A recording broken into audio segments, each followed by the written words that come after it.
Usually she talks. We turn off this.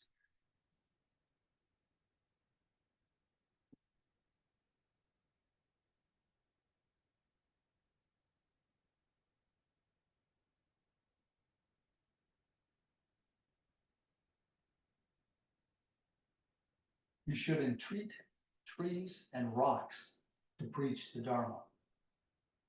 And you should ask rice fields and gardens for the truth. Ask pillars for the Dharma and learn from hedges and walls. In earth, stones, sand, and pebbles, there is to be found the extremely inconceivable mind which moves the sincere heart. Dogen Zenju. And that entreating tree, so that entreat, that to ask somebody earnestly or anxiously to do something. You ever asked that of a tree? Well, greetings, and thank all of you for creating a container. Welcome to our summer Zazenkai, and special welcome to Andy for taking the plunge. With Joe twisting your arm.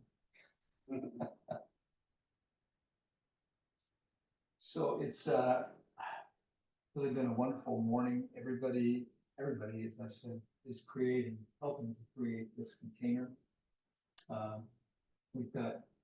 We say in Zen there are no comings and goings. Well, Fukuwan is going and she's running home at certain times to help her dog who has ills, right? Estate bills. Yeah, some pain meds. And that reminded me, Jason at the UCC church on Los Osos Valley Road, they had a little plaque out there up front. He always puts out little signs and stuff. So not this week, but last week, the sign was, "Be the person your dog thinks you are." And that was on one side. The other side was, "Be the perfect person your cat thinks you are." I can test that. I don't think cats, they don't have the adopting love that dogs do. Well, we always acknowledge our Native American folks, and here, as almost all of you know, it's the Northern Chumash, the Yakitutu Yaktahini, Northern Chumash. So I want to acknowledge and pay deep respect to them for their elders and ancestors, both past, present, and future. And more than acknowledge, I'd like to celebrate and honor them and commemorate their history and their culture. A group that lived in harmony with nature and probably walked these very grounds. And they were here for thousands of years before us.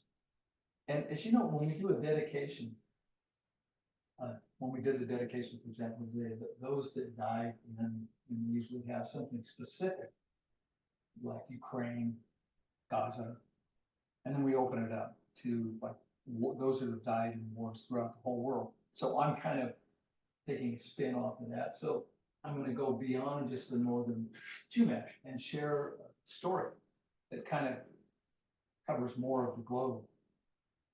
I was in a castle. I was in Donegal Castle, and that's in Ireland with our recent trip. And this is on the west coast of Ireland. And some of you know it well. Derek's been. And we were taking a self-guided tour in this castle. And at one end was huge room. You know, this, of course, this artifacts are hundreds of years old. The building is hundreds of centuries old. And there in one end of the room is this beautiful picture that's obviously of Native Americans. And I said, you know, what's that? What's that all about?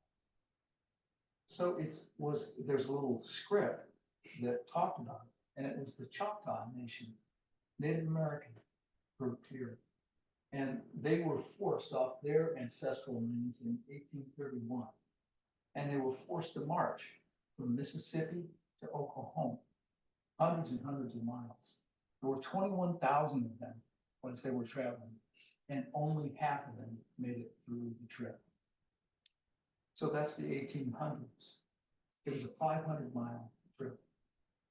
16 years later, they hear about the plight of the Irish when they had their great famine, 1845, 1847.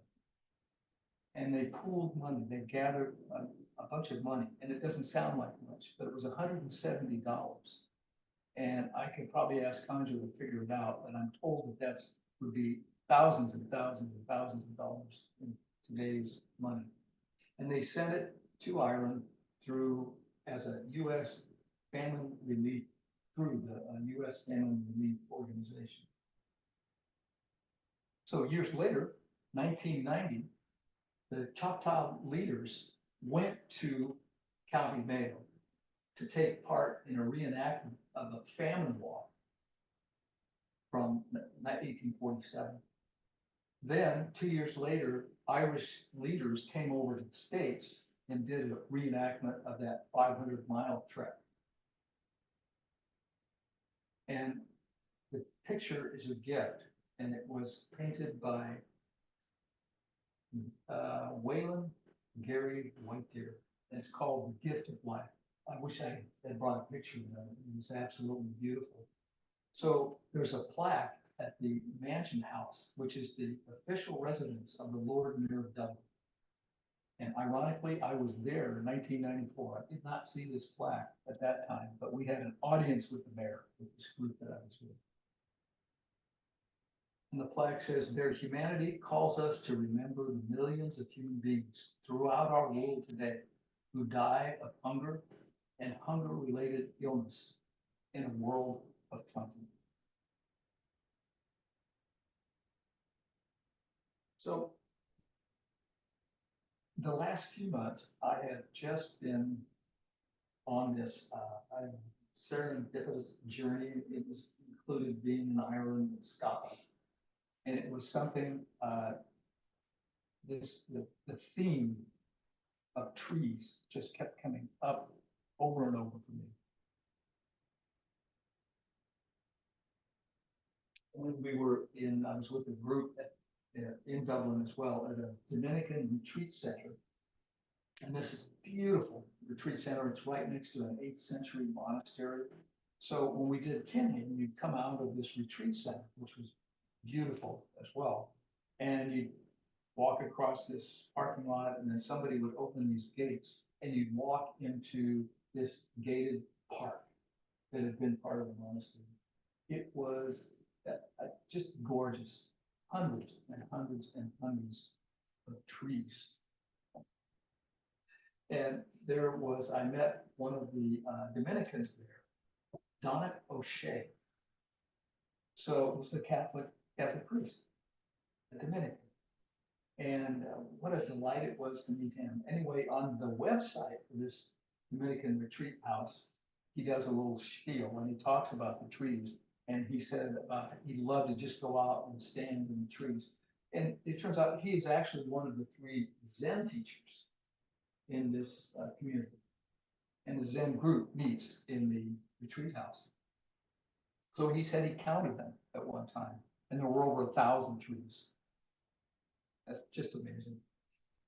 And other things, just over this last couple of months that they've been coming up, Roshi Gyoku had told a story, I don't know, maybe last year, and as most of you know, that she stepped down from her role as abbot at Zen Center in Los Angeles. She's still teaching some, but she's up in Washington. So she was up there. She'd been cutting her student load down pretty dramatically, but she had 2 especially important students. They'd actually come to the Zen Center of Los Angeles to train for her, or train with her. And she's walking it's a park called Discovery Park. And the path went alongside this old sycamore tree. And she's pondering about, what do I do with them? What am I going to do with these people? And she says, the tree said, drop them. And she said, the voice was clear. and loud. And she was startled, and she said, okay, I will. And so she did. And subsequently, I know I've talked to her, and she said she has run across other people talking to this same tree. She calls it the wisdom tree. Do you talk to trees? I do. And this is another one that came up, or another image that came up, or memory that came up for me. I was camping at Montana Day Earl, this campsite that I go to pretty frequently, and it's eucalyptus trees there. And this was on one of our winter storms, and all these many trees, hundreds of them, were actually had fallen. And one of the locals said, "Are you sure you're going to go out there?" And I said, "I'm a local. It's okay." And so during the middle of the night, the wind is just crazy, and I hear this creaking, like, oh. And I get up, and because what I wanted to do was find out, is this one, like, this is close tree, it's gonna come down in the night. And then it was not, and so I was out in this one tree that I've just taken to, having been to that campsite so many times, just started talking to this tree. Crazy, huh?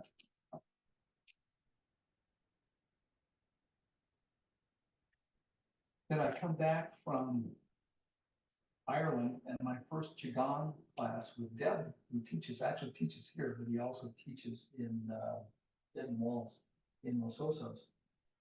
We work with different energies, so there's and elements: wood, fire, earth, and metal. And so that first time that I was with him, after coming back, we were working with the wood element.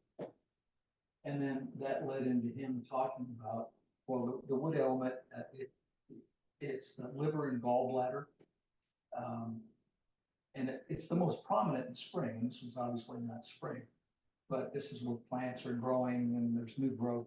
But he talked about the trees and about the root system and the trees connected with one another.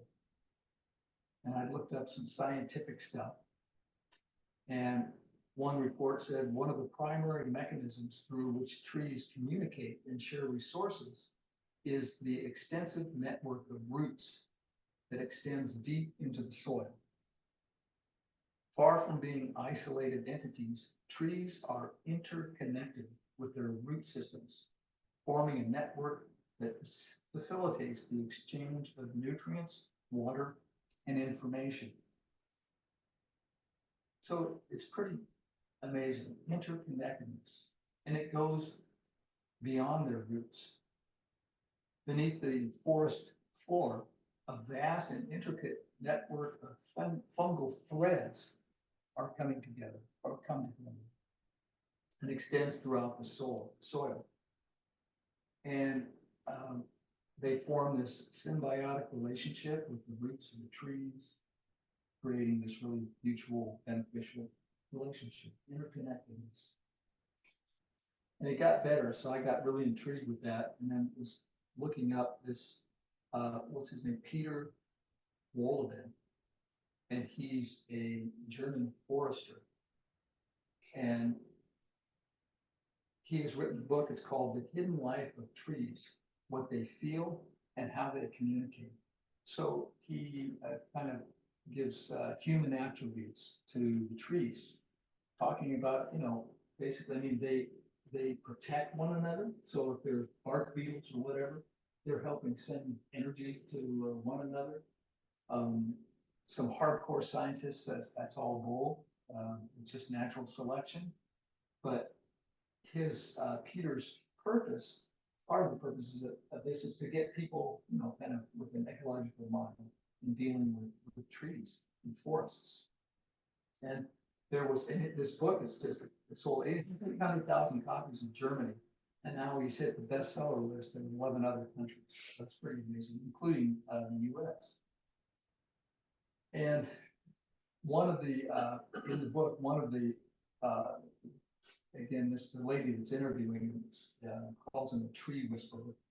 And there's this huge old dead trunk that's been dead for a long time.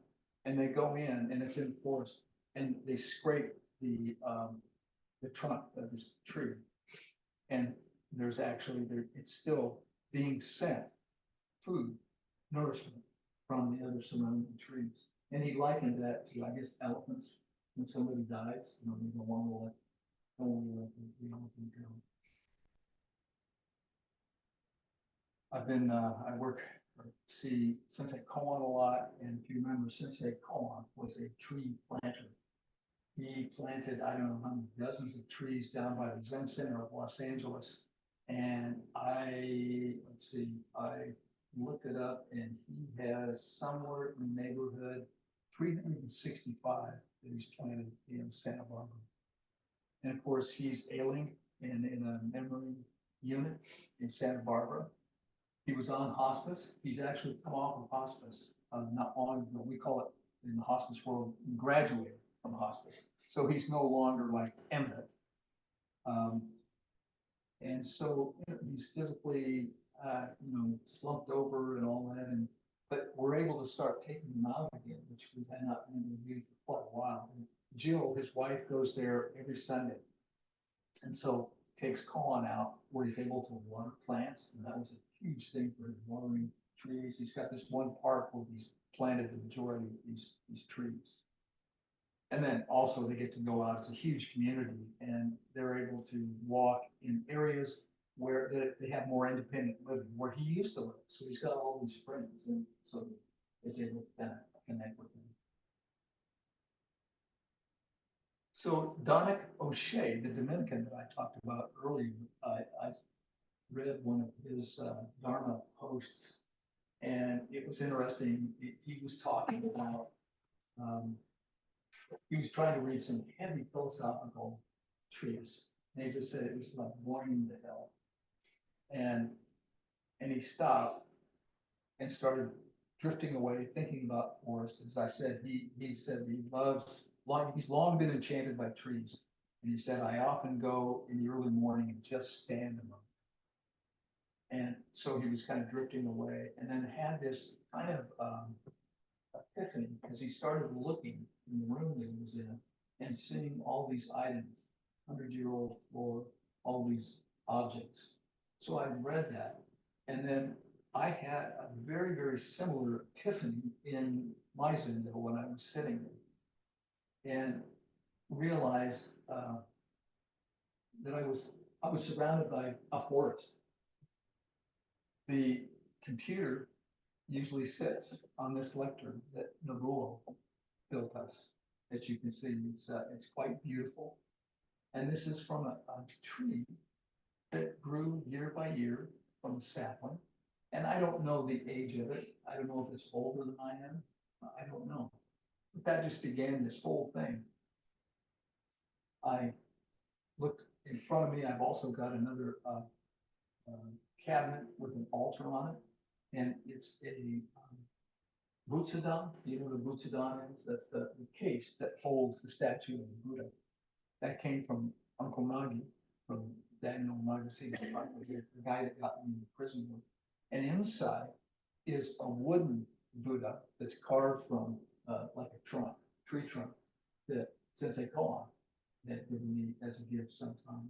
So all this started going on. Most of you that do face-to-face with me or see me at home, there's a Kiyosaku that's sticking up behind me. That Kiyosaku came from Yokoji that survived a fire and flood at Yokoji. And there's the Han that we have out there is also usually behind me. That came from Yokoji. And there are two memorial tablets behind me, one for Dogen Zenji and one for Kizan Shogen, the founders of the Soto school in Japan. And and those actually came from Roshi Yogi. And she got them from Bernie Glassman, who got them from Maizumi.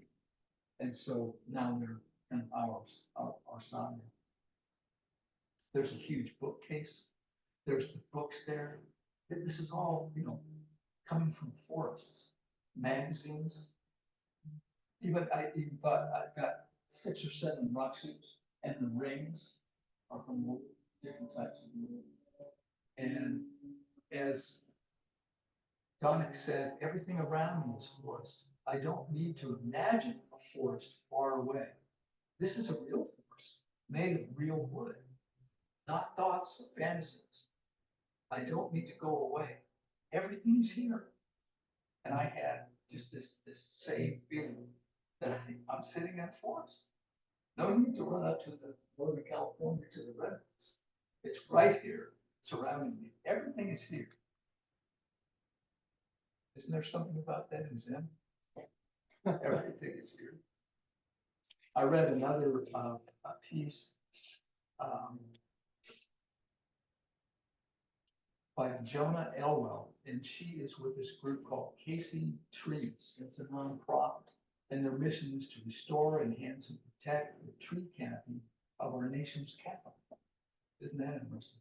But they really focus on the Native American traditions. And, you know, there's a great reverence for these Native Americans that they had for trees, mountains, water bodies, and even the animals that they killed for food. And the Native American tribes throughout our country maintain a unique relationship with trees in particular. The Mayan tradition, the K-pop tree, right? It's one of this pretty well-known tree. Most of us have heard that. And it was the most sacred tree for them. And according to their mythology, it was a symbol of the universe. The tree signified a route of communication between the 3 levels of earth. The roots were down into the underworld.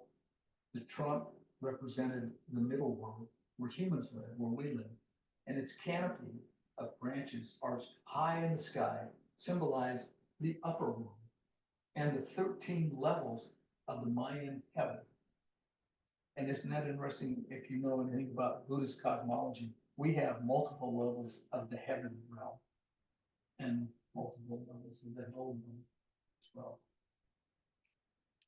Dogen said, the old plum tree is within the human world and the heavenly world.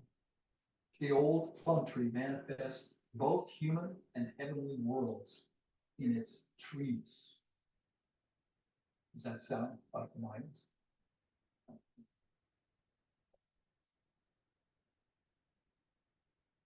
Dogen was a prolific poet, which is kind of funny because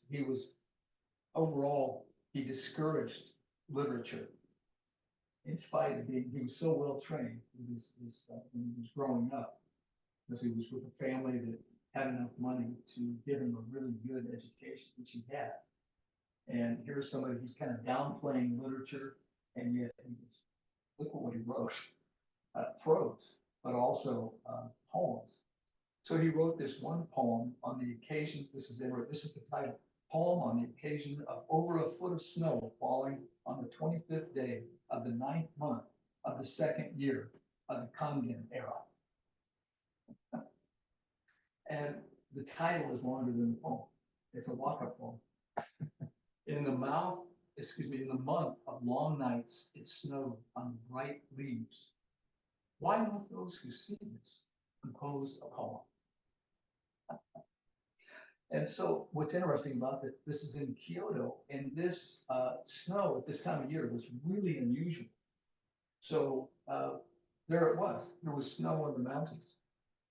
And he was surprised at this. But he used this phenomena, as a metaphor for the Dharma. The whiteness of snow representing oneness, while the bright colors of the leaves manifest multiplicity. Each tree has its unique nature, shape, height, flower, fruit, and leaf color. Oneness and multiplicity live together. So how can we express this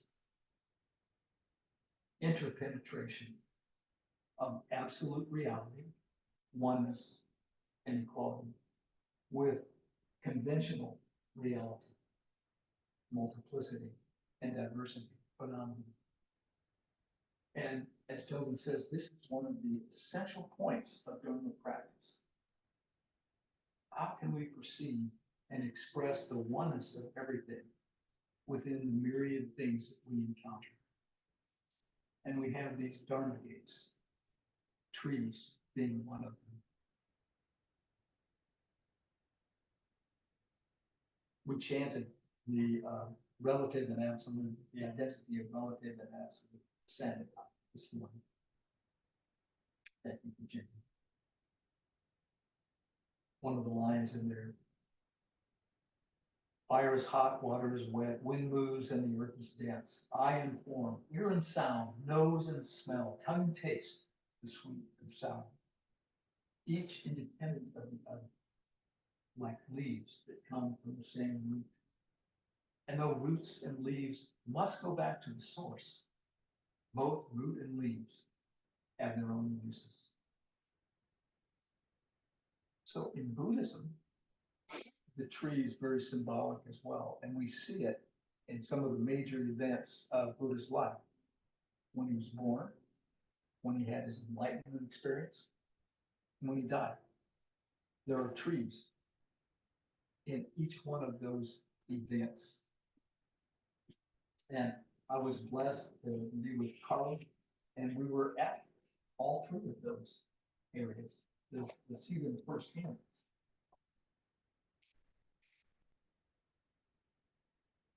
So according to legend, Queen Maya, his mother, was the mother of the prince. He was a prince at the time, who would later become the Buddha. So she gave birth in a miraculous manner. It said this is that in a grove of trees in Lumbini.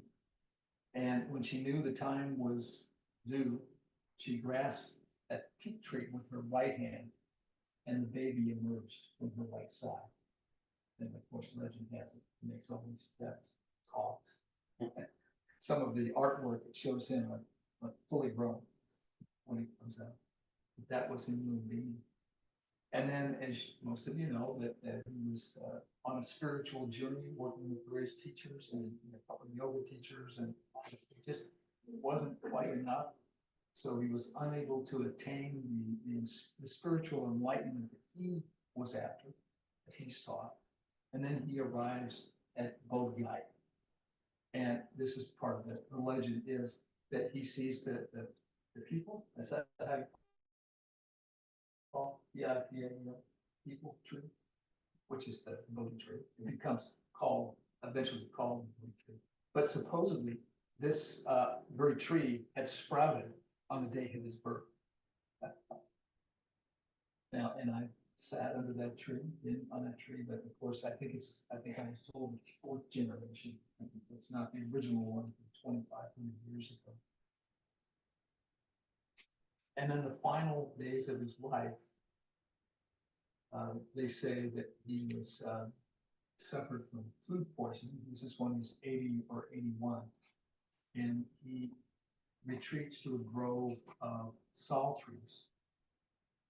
And this is in Kushinagara, in modern Bihar.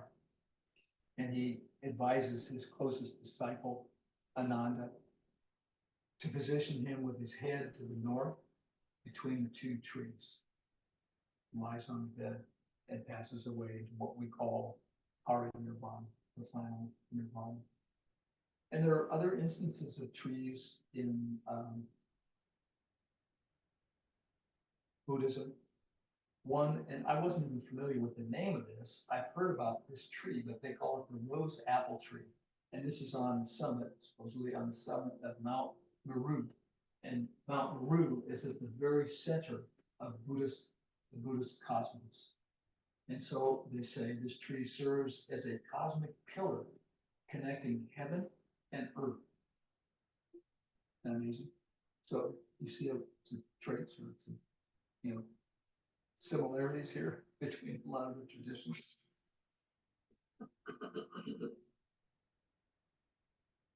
Okay.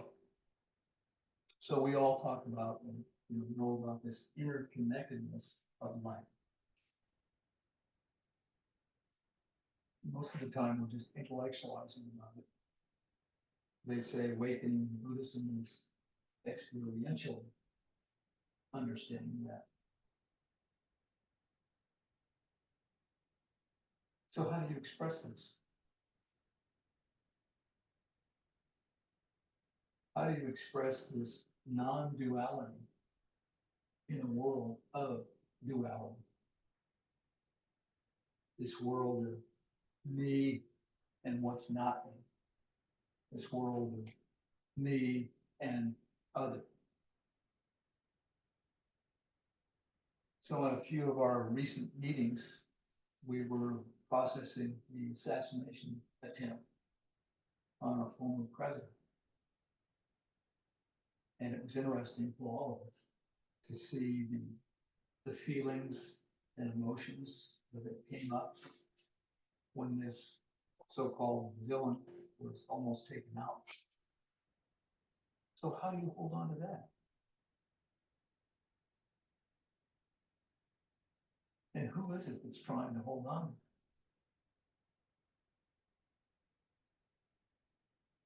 So while it's fine to speak of emptiness, the oneness, the absolute, with no boundaries, the fact is we live in a dualistic world, a world of attachments. Most of us are attached to our significant others, our families.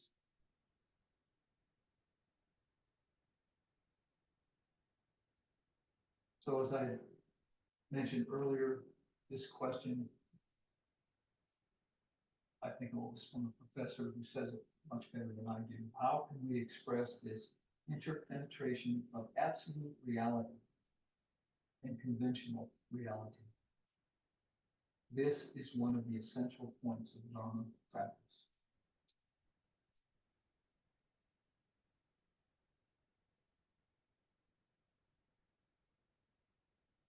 A group of us are reading Inside Vasubandhu's Yogacara, a practitioner's guide written by Ben Conley. And he speaks the same things, talks about the Mahayana tradition. And the Mahayana, he says, the sutras point out that everything we think or believe is rooted in dualistic thought. And thus, none of it is ultimately real. And all of it leaves us in a web of our mind's making. We may say that there's a day and night, but these are not actually separate phenomena.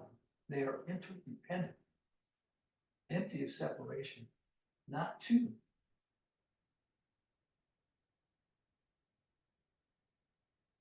You can't have day without night. They interdependently are. Absolutely everything that can be conceived or spoken is like this.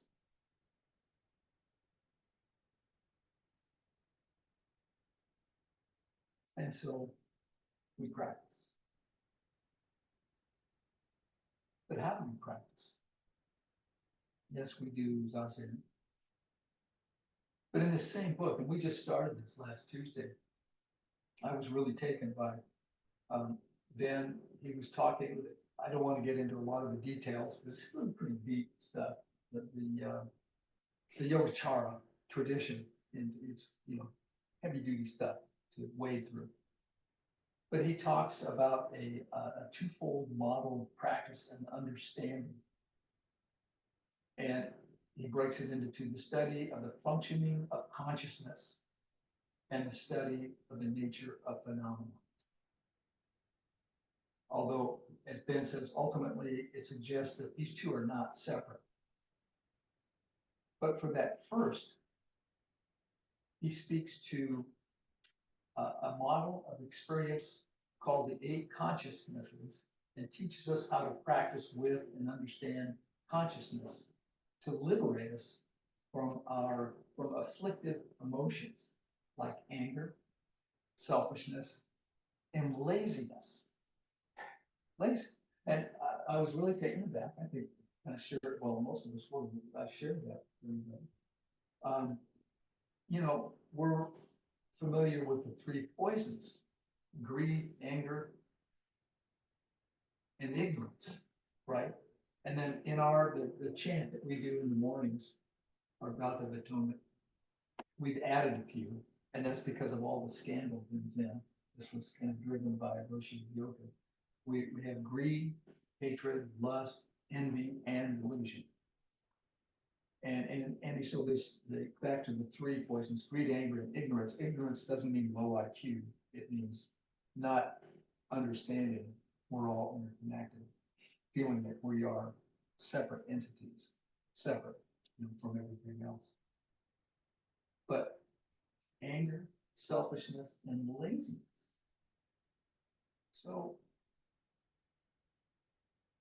am I lazy? Are you? Are we lazy in the practice?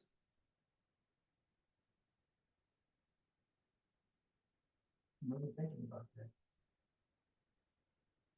Sensei Shogen is doing a whole thing on the Eightfold Path. And one of the steps in the Eightfold Path is right effort.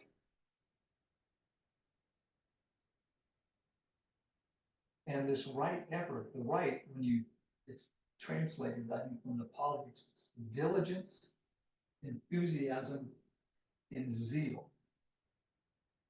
Diligence, enthusiasm, and zeal.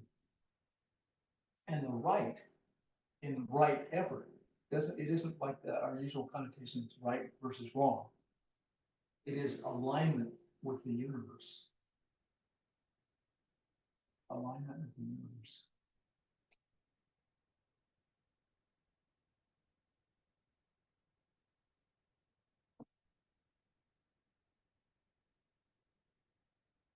So how much effort are we putting into our practice? We have the evening Gatha. Awaken, awaken, take heed. Do not squander your life. We hear about practicing as though there's a fire upon our head. Do we do that?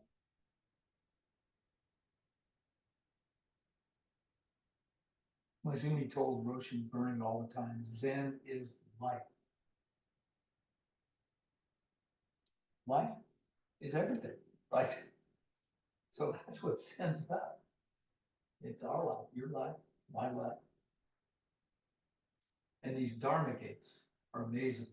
So these are portals, they're entry points, ways to approach the truth or teaching or practice that can lead to spiritual growth, insight, liberation, or transformation. Trees can be such a Dharma gate. Shogen said, you should entreat trees and rocks to preach the Dharma. How do trees preach the Dharma?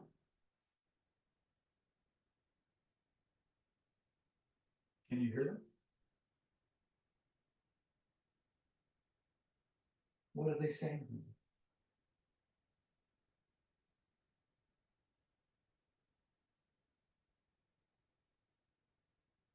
As I often do, I end with a poem. And this is by, arguably most Buddhists would like to have her as their own, Mary Oliver. She never came out as a Buddhist. But boy, does she speak to us. And this is, when I am among the trees.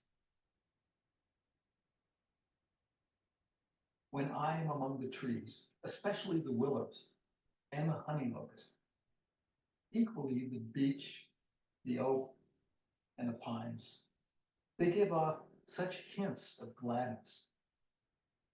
I would almost say that they save me, and daily.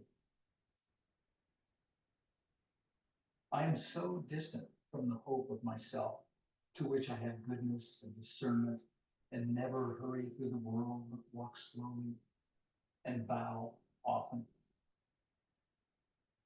Around me, the trees stir in their leaves and call out, "Stay a while."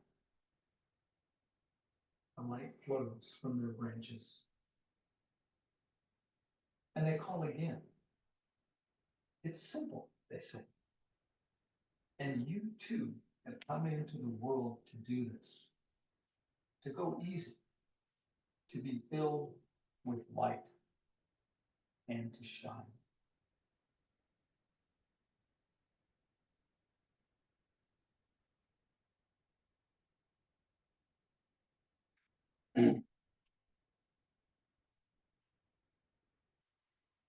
Numberless beings, I vow to serve them.